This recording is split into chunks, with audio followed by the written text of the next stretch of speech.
The night was supposed to be about tennis. It was supposed to be about Carlos Alcaraz, Jannik Sinner, and the clash of two young titans under the bright New York lights.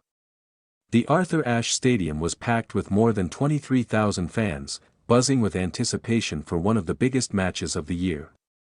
But before a single ball was struck, the attention of the crowd shifted. A ripple of noise spread through the stands, a murmur that turned into shouts, and then into something impossible to ignore. Donald Trump had arrived. The former president walked in as a guest of Rolex, his face instantly recognized by thousands. And when the cameras panned across the stadium, projecting his image on the massive screens, the entire arena erupted. Boos rained down from every direction, sharp, loud, unmistakable.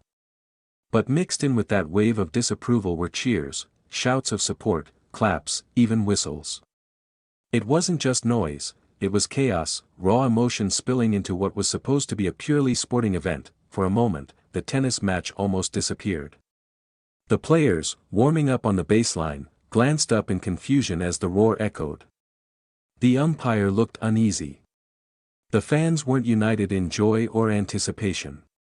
They were divided, clashing through sound alone, and Trump, standing there, smirking, saluting, soaked it all in. He knew exactly what was happening. He knew the spotlight had shifted, but the drama had started even before that moment. Security delays caused by Trump's presence had thrown the evening into disorder. Fans who had waited hours in line found themselves stuck outside as the match was pushed back by nearly half an hour. Metal detectors, extra bag checks, and barricades slowed everything down. People missed the start, tempers flared, and frustration built long before the first serve. By the time the former president appeared on screen, the anger was already boiling, and the boos that came down weren't just political, they were emotional, a release of everything that had gone wrong that night. Still, there were cheers. There were people in the stands who stood and clapped proudly, who wanted their support heard just as loudly as the boos. For them, Trump's presence was a statement, a sign of resilience.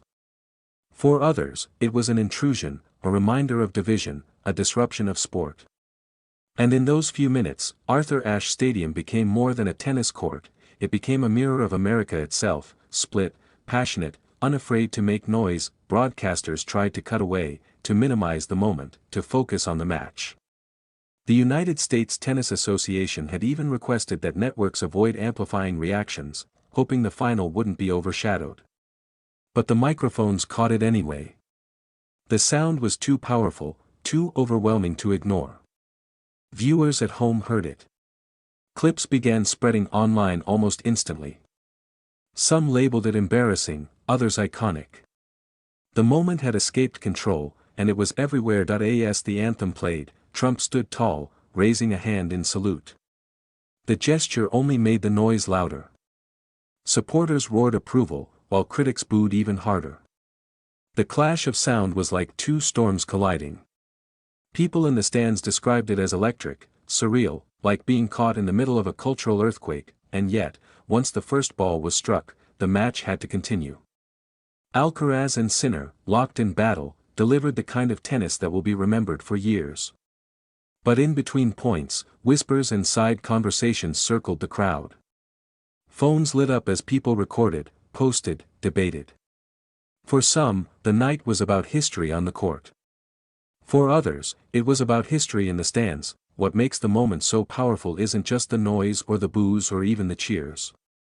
It's what it represents.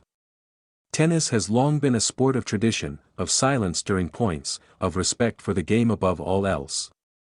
But on this night, politics crashed straight into sport, and fans couldn't contain themselves. The boos weren't polite. The cheers weren't quiet. It was raw, emotional, and impossible to ignore. Trump himself seemed unfazed. Some described him as relishing it, enjoying the spectacle, knowing that no matter what people felt, anger or admiration, they were talking about him. He thrives on attention, and in that stadium, he had it. The boos gave him energy, the cheers gave him confidence, and the cameras gave him the stage. For many fans, though, it was frustrating. They had come for tennis, not politics, and the intrusion felt like a hijacking of the night. They wanted the spotlight on Alcaraz and Sinner, not on Trump. They wanted the story to be about the final, not about security delays and crowd reactions. But sometimes, reality doesn't give people the story they expect. Sometimes, moments erupt that cannot be scripted, that cannot be planned. And that night was one of them. As the match reached its climax, the noise shifted back to tennis. The crowd cheered every rally, every winner, every dramatic twist. For a while, it felt like the storm had passed, like the sport had reclaimed its night. But as fans poured out of Arthur Ashe after the final point, the conversations in the hallways and on the sidewalks weren't just about the scoreline. They were about Trump, about the boos, about the cheers. They were about how a tennis match turned into a snapshot of America's divide. Clips of the moment spread across social media faster than highlights of the final itself. Hashtags trended. Comment sections filled with arguments, debates, jokes, anger, and pride. Some claimed it was disrespectful to boo during a national anthem. Others said it was a democratic right, the essence of free speech. Some celebrated the cheers as a sign of loyalty. Others pointed to the boos as proof of rejection. Everyone had an opinion, and no one could ignore it. That's what makes this moment unforgettable. It wasn't just about Trump. It wasn't just about tennis. It was about people, their emotions, their frustrations, their beliefs colliding in one place under one roof. It was messy, it was loud, it was emotional, and that's exactly why it will be remembered. The men's final will go down as one of the great battles between two young champions. But the story of the night will always include that eruption of sound, that clash of boos and cheers, that surreal moment when sport and politics collided on the biggest tennis stage in the world. And whether you were cheering, booing, or just trying to watch tennis, you were part of something bigger than the game. You were part of a moment that captured attention across the globe. Donald Trump walked into Arthur Ashe Stadium and turned the tennis final into a cultural storm. Some will see it as disrespect. Some will see it as defiance.